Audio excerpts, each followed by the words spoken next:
Hey guys, Dimension Master Studios here. How y'all doing? So I'm sure as you guys know, when it comes to Ninjago, we have gotten a lot of seasons when it comes to the show. Just so many seasons. With some of them being really good, some of them being pretty bad, and then there are some pretty interesting seasons, I feel. Mainly some seasons that a lot of people just praise and consider amazing, but I myself don't really see it that way. The seasons that I consider to be overrated. And that's what I'm going to be going over in today's video. I'm going to be giving you guys my list of the 5 most overrated Ninjago seasons. Now, it should be said that this is just my own opinion. Yours can be different, and that's totally fine. Feel free to leave your personal opinions down below. Also, this isn't going to be a ranking video. Like, I'm not going to be ranking these seasons by how overrated I feel they are. These are just 5 seasons in general that I consider to be overrated. So, let's begin. For the first season we have, it is Prime Empire. I feel like when it comes to this season, it's in a bit of an interesting position for me personally. Because, like I said during the 5 most underrated Ninjago seasons, I feel like this season is simultaneously both underrated and overrated at the exact same time. Like, there's a lot of positives that the season has that I do definitely like a lot. Stuff like the video game concept being really good, the season visually looking amazing, Okino being an amazing character, and Unagami just being an absolutely amazing antagonist. But at the same time, there's also a lot of issues that I have when it comes to this season. Mainly stuff like a majority of the ninja allies, I just didn't like them all too much. Like, Mill and Dyer I thought was okay. Ratio 7 honestly just feels like a discount version of Okino. And Scott, I feel, is genuinely one of the worst characters in the show, and I just really don't like him. Also, I was not a fan of how Zane was handled during the season, how he basically was barely in the season because he was in the real world instead of the game. So again, when it comes to Prime Empire, while I do definitely like this season, I think it's good, I still think that the season's kind of overrated. Up next, we have Cbound. Just like Prime Empire, I really like Cbound, and I think it's a good season. But at the same time, there's definitely some issues that I have when it comes to this season. When it comes to the stuff that I liked, I really like the underwater concept for the season. I thought that was good. Calamar and Benthomar, I feel, are 2 really great characters, honestly. I really like the fact that this is a Nia-focused season, and it's purely her who is the focus. That's definitely great. And I love all the Easter eggs and references that are packed in towards the end of the season.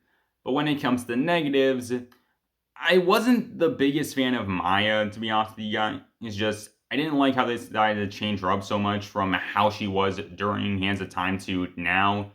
I also considered this season to be a bit too similar to Master of the Mountain, honestly, for me. And finally, I just honestly wasn't the biggest fan of Nia during this season, because for the first half of the season, I think that Nia was a pretty unlikable character considering how angry she was getting at a ton of people because of her powers not working properly. And during the second half of the season, I felt like Nia was way too overpowered. Like, to the point in that obstacles didn't really feel like obstacles for the ninja, but instead more like minor inconveniences, honestly. So, yeah, when it comes to Cbound, once again, while I do definitely like this season and I think it's good, at the same time, I still think it is kind of overrated. Up next, we have Season 2, Legacy of the Green Ninja. When it comes to Season 2, I don't think the season is as good as a lot of people tend to say it is.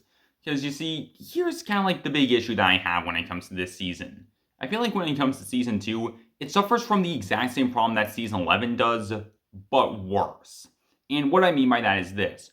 When it comes to both seasons, for the first half, things aren't super interesting and stuff just kind of happens during the season and there's not a lot of plot going on. But during the second half of the season, there's a lot of really great and amazing things that happen during the season. Like, the Dark Island storyline, I feel, is really good, and I absolutely love the Ice chapter during Season 11. But here's the reason why I say Season 2 has it worse in this situation. When it comes to Season 11, you can split apart the Fire and Ice chapter into their own separate seasons. That way, if you like one season more, then you can just rank it separately compared to another season. I and many other Ninjago fans do this sort of thing all the time.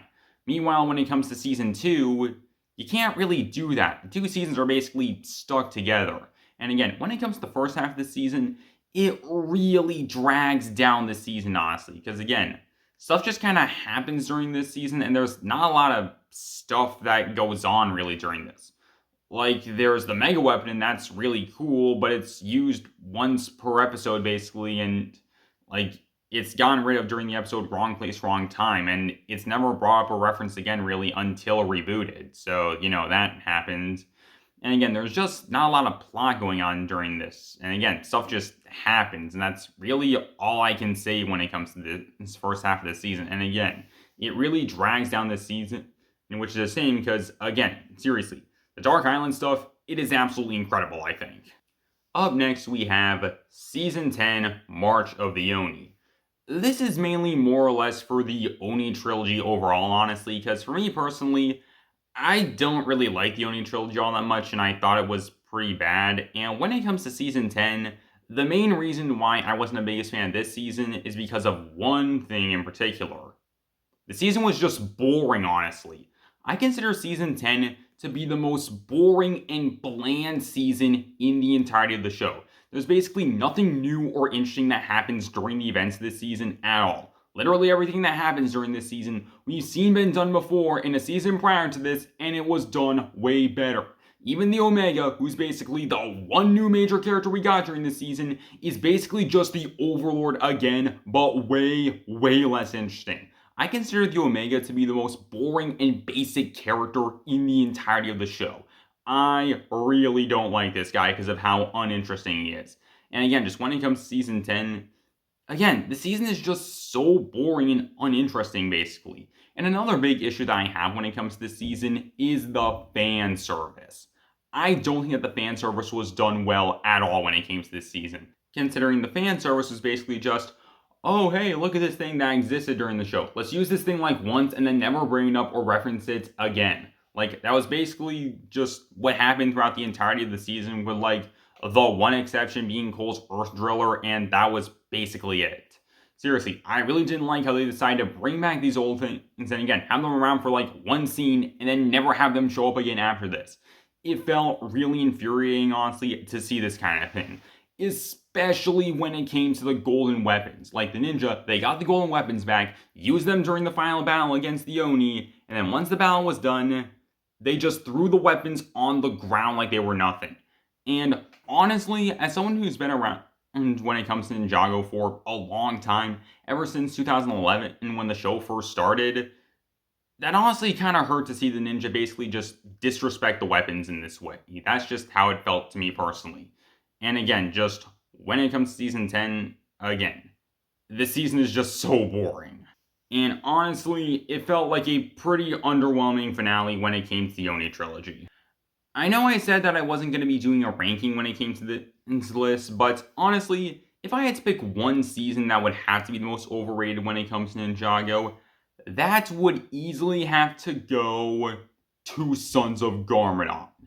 I really don't like Sons of Garmadon. I think that this is the most overrated season in the entirety of the show, and to be completely honest with you guys, I think that Sons of Garmadon is the worst season in the entirety of the show. I already made a whole video talking about this, so for basically a quick recap when it comes to the whole situation and as to why I don't like this season, I think that the intro was bad, the set integration was done terribly. I really didn't like the way that the ninja were handled during this season, with the season starting off as being more of a Zane and Cole focused season, but then shifting to a Lloyd focused season halfway through, leaving the rest of the team as just being kind of there. I thought that the episodes for the most part were really bad, and with True Potential being the only exception as the only episode we got during this season that I legitimately really liked. And when it comes to new characters during this season, I think that this is the worst cast of new characters in the entirety of the show, with Mr. E being the only exception as the only character who I actually really liked when it came to this season. And I consider Harumi to be easily the worst character in the entirety of the show. I have made so many videos talking about Harumi and how much I don't like her, because just seriously, I think that when it comes to Harumi again, she is just the worst character in the show without question, honestly. I really don't like Season 8 at all. And again, not only do I consider this to be the most overrated season in the show, I also consider this to be the worst season in the show without question. And so that's pretty much all I got for you guys. So tell me down below, what do you guys think? In your guys' opinions, what do you think the most overrated seasons are when it comes to Ninjago? Again, tell me down below, and I hope you guys enjoy. Later, guys, this is Dimension Master Studios, signing off.